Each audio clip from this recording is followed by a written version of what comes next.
Hey folks, Chris here with Big Cat Ranch.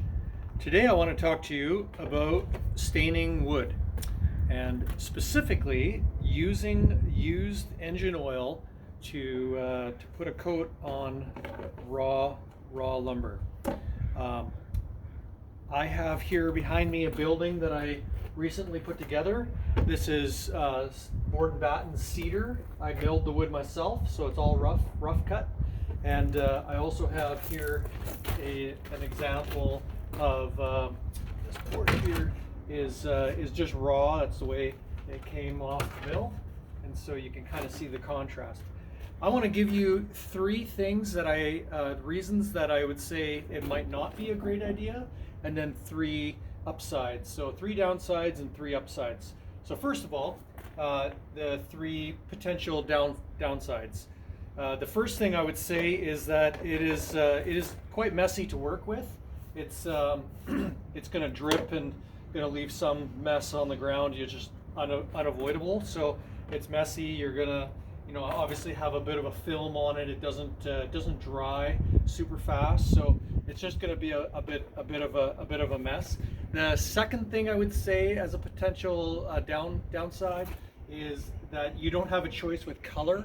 It's going to be what it is. I do my own oil changes, as I would imagine some of you do, and so I collect it in barrel or buckets, and it is kind of just the way it is. You don't really have a choice. Windy here today.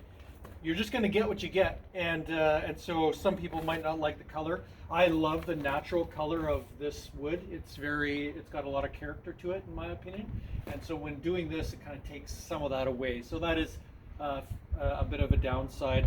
And then thirdly, it's not an engineered product, obviously. So the argument can be made, does it last, or what's its long-term effectiveness going to be? So three potential downsides, three upsides. I would land obviously on the upside because I do quite a bit of this, and so I obviously believe in it.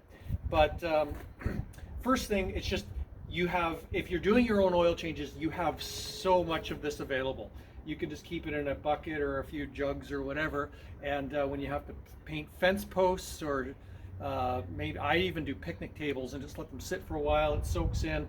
There's no stain to anybody's clothing or anything. It's worked out perfectly. So yeah, you can do fencing and all kinds of different things, old sheds and different buildings like that. So it's available, and I have it in mass because I have a lot of engines to service. So I have tons of engine oil. So that's obviously one of the big upside.